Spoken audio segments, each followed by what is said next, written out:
That's my shit, that's my wave. Do it like that, then I repay. Don't be scared, I ain't afraid. Just like that, come my way. That's my shit, that's my wave. Do it like that, then I repay. Don't be scared, I ain't afraid. Just like that, come my way. There are certain topics within macroeconomics that I don't think are talked about enough in the mainstream discourse, considering how much it affects every single one of us at such a fundamental level. And most importantly, I think, is the fact that we are entering our peasant era here in the global north. Or perhaps I should say that we're returning to our peasant era. And I know people are feeling this on some level. It's in the air, in the vibes.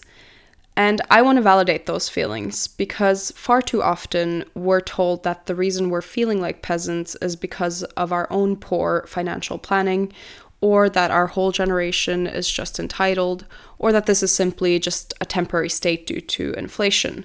But it's actually a little bigger than that. Now, what do I mean? There are two main reasons for this claim I have about us entering our peasant era. First of all, there's rising inequality that has reached ever greater disparities. And secondly, because we might actually in our lifetime return to a feudalistic organization of the economy. Now, first, let's talk about wealth. So I just wrote a paper on the modern history of wealth inequality in Europe and the US, the main focus being on a period referred to as the Great Redistribution that happened between 1914 and 1980. Before the Great Redistribution, wealth inequality had reached new heights in several countries. In fact, in the period between 1820 to 1910, the richest 10% of the world, their share rose from 50% to 60% of the total wealth pool, while the bottom 50% of the world's share dropped from already only 14% to 7%. Meaning, in modern times, that was the most peasant we'd been in a while. And people were not happy about this because with wealth inequality, it's not just that you can't afford more shit, it's also accompanied by shitty working conditions and less power overall. So the early 1900s were marked by a myriad of strikes all over Europe. In 1906, 438,000 workers were off the job after 1,300 strikes in France, for example. German and British striking rates were even higher, accumulating more than 2 million workers on strike in Britain between 1909 and 1913. And this demonstrated laborers' discontent as well as their collective power. But despite this happening and universal suffrage having been established in many European countries by 1914, inequality was still ever rampant. And how could this be?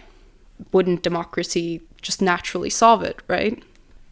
French economist Thomas Piketty argues that despite universal voting rights, the connection of democracy and money is a complicated one, in large part because the property-owning classes have historically shown great imagination in structuring political institutions to their advantage, for example through financing elections and extensive lobbying, effectively undermining a true democracy. Historian Walter Scheidel agrees when he argues that democracy on its own has not been seen to mitigate inequality.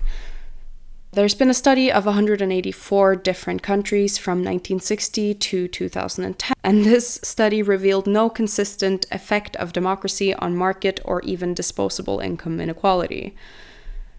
But yet, between 1914 and 1980, this trend of inequality seriously turned around, largely as a result of controls on wages, prices, rents, and dividends that targeted the wealthy. This was also a period where welfare states were developed for the first time. Things such as universal health care and free education helped launch European societies into success as well as the American one. However, after 1980, we are returning yet again to inequality levels that are similar to the ones of 1910. Meaning, no, you're not crazy, because you're most likely pretty ridiculously poor in contrast to the most wealthy among us. And so when crises happen, you're probably struggling quite a lot. and your voice is most likely going to be quite irrelevant to the property-owning classes at this point, which has eerily similar vibes to that of a peasant. The second reason why you're feeling like a peasant is because we might actually be living more like a peasant than any other time in recent history. Yanis Varoufakis, an economist and the previous finance minister of Greece, points this out in his relatively new book, Technofeudalism. There he argues that through cloud technology, we have shifted out of a traditional capitalist market and into a feudalistic system. Feudalism, of course, refers to the medieval era social system that was dominant in Europe pre-1900s, the basic idea being that peasants or serfs served their lord through laboring on a farm and in return got to live under their protection. And Varoufakis says that this is exactly what we are doing with Amazon, Meta, and Google today. We are giving away free labor, essentially, our free information, in return of being able to use these platforms. Today, Alexa is sitting on your desk, or Siri, or whatever, some interface with the net. You are training it to train you, to train it, to impress upon you how good it is at giving you advice on what to buy. I don't know about you, but Spotify really is spot on regarding what I actually like. Yeah. And once it gets this power over you, on the basis that it serves you, and it gives you good advice, then it can recommend things for you to buy. And not only that, but this is the astonishing thing, you don't need to go to the shop to buy it. The same piece of what I call cloud capital, that capital that lives on the cloud, sells you the stuff directly through Amazon.com, which is the same agglomeration of capital, cloud capital, as the Alexa that talks to you and interacts with you. That's not a market anymore. It's not capitalism. What happens is Amazon charges 40% to the capitalist who produces the stuff that you buy. Amazon doesn't produce anything. So it's not just that you do not own stuff and you rent it. It is that you have the complete bypassing of markets and the replacement of profit with a new form of cloud rent, or rent, which I call cloud rent. In other words, it's apparent to me that in so many ways we are simply better dressed peasants today who also can tweet and use Facebook. Now, I'm positive that change is possible, but I agree with Piketty that it's complicated to change the trajectory of inequality. And I think what is unique in dealing with this issue today is that it's a combined situation of something we've been through before, or our great-grandparents went through before in the 1910s.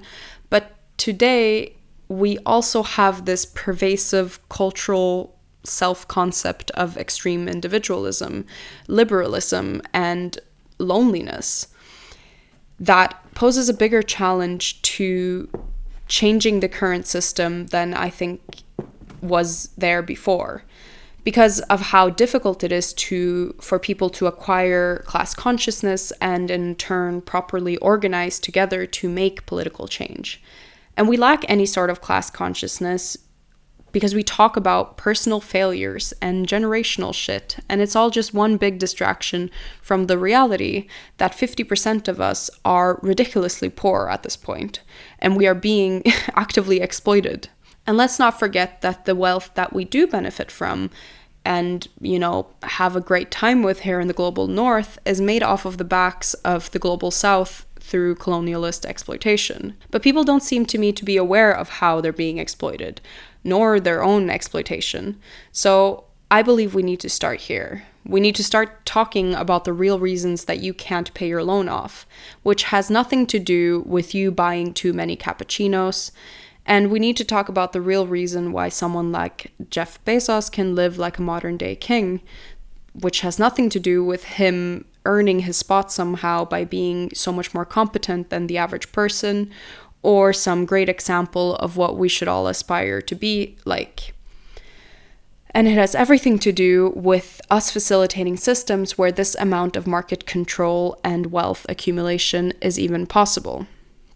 Mr. Varoufakis suggests that it's not too late to emancipate ourselves from our cloud serfdom status.